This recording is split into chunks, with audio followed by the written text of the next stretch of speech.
یہ کیا امپریشن دیا اسرائیل نے کہ وہ تو یہی بتا رہا ہے کہ میں تو اب کسی سے نہیں ڈرتا اور میں کچھ بھی کر سکتا ہوں. اسرائیل کسی بھی وقت ترکی پر حملہ کر سکتا ہے. سب جانتے ہیں کہ اسرائیل رکنے والا نہیں. ترکی پہ بھی اسرائیل حملہ کر سکتا ہے کیونکہ وہاں پہ بھی حماس کی لیڈرشپ موجود ہے. اور اسرائیل یہ جانتا ہے کہ ترکی کو کمزور کیے بغیر اس کا جو ایک گریٹر پلان ہے فور گریٹر اسرائیل وہ اس منصوبے تک نہیں پہنچ سکتا. اگر بھارت کی بات کریں تو بھارت اور اسرائیل تو آپس میں بزنس کر رہے ہیں سر. آج ہی انہوں نے ایک ڈیل بھی سائن کی ہے, کئی جگہ پہ سگنیچرز ہوئے ہیں اور وہ تو ساتھ میں کام کر رہے ہیں. دوسری بات یہ ہے کہ امریکہ اسرائیل کے گریٹر اسرائیل کی بھی حمایت کرتا ہے, اوپر سے نہ کرے لیکن اندر سے کرتا ہے. جو اسرائیلی میڈیا کے رپورٹس ہیں, جو ان کے اخبارات لکھ رہے ہیں, وہ ترکی پہ ایک ممکنہ حملے کی بات کر رہے ہیں. امریکہ نے بھی اس وقت اسرائیل کا ساتھ دیا ہے. اسرائیل اس وقت جس قسم کی پالیسی فالو کیے ہوئے ہے, اسامہ بن لادن کو پاکستان کے شہر میں امریکن فورسز نے نشانہ بنایا تو کہتے ہیں اس کو تو بڑا اپریشیٹ کیا گیا. اب یہ جو سمٹ ہو رہا ہے, آپ کو لگتا ہے کہ اس کا کوئی فروٹفل رزلٹ آئے گا یا یہ لپ سروس ہی ہوگی؟ وہ اپنے راہ میں کوئی بھی رکاوٹ ڈالنے والا ملک کسی کو اگر تصور کرتا ہے تو اس کو بالکل ختم کرنے پہ اتر جاتا ہے. اور ہندوستان کے ساتھ اسرائیل کا جو کوآپریشن تھا اس میں کوئی چھپی ہوئی بات تو نہیں تھی. اور آج یہی حالت ہے کہ مشرق وسطیٰ بہت تیزی سے کشیدگی کی طرف جا رہا ہے. نمستے دوستو, جے ہند. ہندوستان اسپیشل میں آپ کا سواگت ہے. دوستو, قطر پر بیتے سپتاہ اسرائیلی حملہ ہوا تھا. اس حملے کے بعد سے ہی اسلامک دیشوں میں ابال دیکھا جا رہا ہے. اسرائیل کے حملے سے قطر میں حماس کے کچھ سینئر کمانڈروں کو مار گرانے کا دعویٰ کیا تھا. اس حملے کو اسلامک دیشوں نے اسرائیل کی اور سے ریڈ لائن پار کرنے جیسا مانا ہے. لیکن اسرائیل نے دوبارہ یہ دھمکی دی ہے کہ کہیں بھی حماس کی لیڈرشپ ہوگی ہم وہاں اٹیک کریں گے, چاہے وہ ترکی ہو یا پاکستان. دراصل جانکاروں کا ماننا ہے کہ اسرائیل کے قطر پر حملے سے ترکی کو بھی آشنکت کر دیا ہے. اسرائیلی سینا کے چیف آف جنرل سٹاف ایال زامیر نے پچھلے دنوں کہا تھا کہ غازہ سے باہر دوسرے دیشوں میں بھی حماس کی لیڈرشپ رہتی ہے, ہم انہیں وہیں پر ٹارگٹ کر سکتے ہیں. اس کڑی میں اسرائیل نے قطر کی راجدھانی دوحہ میں حملے کر دیے. دوحہ وہی جگہ ہے جہاں حماس سے سندھی کو لے کر وارتاؤں کے آیوجن ہوتے رہے ہیں. ایسے میں جب دوحہ کو اسرائیل نے نہیں بخشا تو ترکی کو بھی خود پر حملے کا ڈر ستا رہا ہے. لیکن اب پاکستان میڈیا چرچا کر رہا ہے کہ کسی بھی وقت ترکی پر اسرائیل حملہ کر سکتا ہے. اسرائیل کسی بھی وقت ترکی پر حملہ کر سکتا ہے. سب جانتے ہیں کہ اسرائیل رکنے والا نہیں. سب جانتے ہیں کہ مغرب اور خاص طور سے امریکہ کیسے اسرائیل کا ساتھ دیتا ہے اور اس کا ساتھ دینے کے لیے امریکہ کسی بھی حد تک جا سکتا ہے. سب کو یہ بھی معلوم ہے کہ قطر پہ ایک بار دوبارہ بھی حملہ کر سکتا ہے اسرائیل. سب یہ بھی جانتے ہیں کہ قطر کے بعد مصر اور ترکی پہ حملہ ہو سکتا ہے. اور سب کو یہ بھی معلوم ہے کہ کوئی بھی عالمی قانون یا سیکیورٹی گارنٹی ہمیں نہیں بچا سکتی. اور آج یہی حالت ہے کہ مشرق وسطیٰ بہت تیزی سے کشیدگی کی طرف جا رہا ہے. جو اسرائیلی میڈیا کے رپورٹس ہیں, جو ان کے اخبارات لکھ رہے ہیں, وہ ترکی پہ ایک ممکنہ حملے کی بات کر رہے ہیں.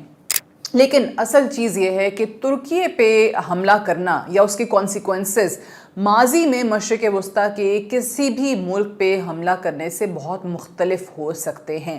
سب کو پتا ہے کہ اگر اسرائیل کو ابھی نہیں روکا گیا تو بہت دیر ہو جائے گی, کیونکہ وہ اپنے راہ میں کوئی بھی رکاوٹ ڈالنے والا ملک کسی کو اگر تصور کرتا ہے تو اس کو بالکل ختم کرنے پہ اتر جاتا ہے.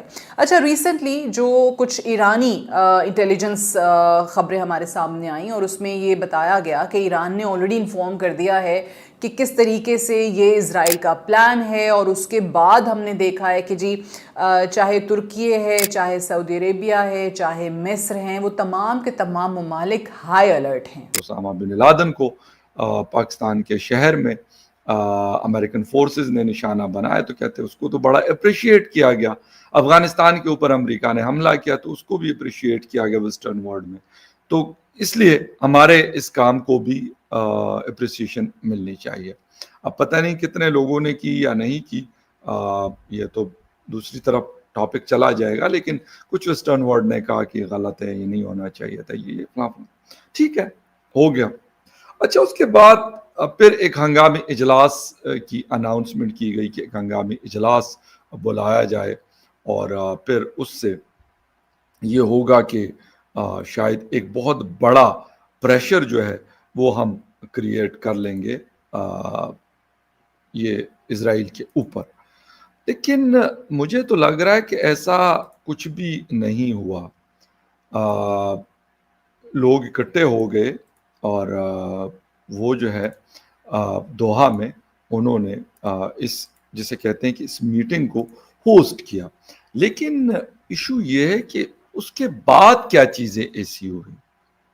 واقعی اس کے بعد اسرائیل کے اوپر ایک پریشر بلڈ اپ ہوا اور مطلب انہوں نے کہا کہ ٹھیک ہے جی یہ پورا ایک آلموسٹ فل اسلامک ورلڈ جو ہے وہ اکٹھی ہو گئی ہے اور اس کے بعد ہم کہیں گے کہ نہیں جی ہم ایسا نہیں کریں گے. اس قسم کا کوئی بیان نہیں آیا. اچھا آتے ہیں ذرا مدعے پہ کہ وہاں پر کیا کیا باتیں ہوئیں اور اس کا کیا آؤٹ کم ہو سکتا ہے, اس کا کیا فائدہ ہو سکتا ہے. اس پہ اگر ہم بات کریں تو وہ بھی بہت زیادہ امپورٹنٹ ہے. میں آپ کو بتاتا ہوں سر کہ یہ جو ایک میٹنگ ہوئی عرب اسلامک سربراہی اجلاس, 50 سے زیادہ ممالک نے اس میں شرکت کی. پاکستان کے پرائم منسٹر شہباز شریف وہاں پہ موجود تھے, یا ایران کا ڈیلیگیشن وہاں پہ موجود تھا, فورن منسٹر ان کے, اور جس کے ساتھ ساتھ محمد بن سلمان صاحب تھے, اور بھی ورلڈ لیڈرز جو اسلامک ورلڈ کے ہیں وہ وہاں پر موجود تھے. خطاب بھی ہوا, کنڈمنیشن بھی ہو گئی, سخت مذمت کی گئی, لیکن کوئی اعلامیہ جاری نہیں ہوا کہ اسرائیل نے جو حملہ کیا ہے اس کا جواب بھی دیا جائے گا. اجلاس تو اس لیے ہوتا ہے کہ بھائی کیا کرنا ہے اب, کیونکہ انہوں نے تو اٹیک کیا اور بالکل دن کی روشنی میں کوئی چپ چپا کر نہیں, کھل کے کیا. اور اس کے بعد ہونا تو یہ چاہیے کہ اگر آپ کے اوپر کوئی گولی چلائے تو آپ پھر اس گولی کا جواب گولی سے دیتے ہیں, نہ کہ آپ مذمت کرتے ہیں. ہاں یہ بات ہے کہ اگر آپ کے جسے کہتے ہیں نا کہ پنچ میں پاور ہو تب, اگر نہیں تو پھر تو مذمتوں سے ہی کام چلتا ہے. اب آتے ہیں جی قطر کے اوپر حملے کے حوالے سے. اب 50 ممالک میں انکلوڈنگ پاکستان بھی میں بات کروں گا, اور قطر کی بھی, کیونکہ قطر کے اوپر حملہ ہوا ہے. سعودی عربیہ ایک بڑا ملک ہے اسلامک ورلڈ کی اگر دیکھا جائے تو. مجھے تو تاکہ کہیں گے کہ چلو جی کم از کم ہم اس کا بدلہ لیں گے, باقی ہم نے کوئی ان کے ساتھ جنگ نہیں کرنی, لیکن جو انہوں نے کیا تو اس کا جواب ہم ضرور دیں گے. لیکن میں نے پورا جو اس کا پورا میں نے وہ پڑھا, یہ جو کچھ وہاں پہ دیکھنے کو ملا, تو اس کے اندر اس قسم کی کوئی چیز نہیں تھی. اور میں آپ کو کوشش کرتا ہوں کہ یہ میں پڑھ کے سناؤں. وہ بھائی 50 کنٹریز تو پہلے بھی ہیں, کبھی OIC میں اکٹھی ہو جاتی ہیں,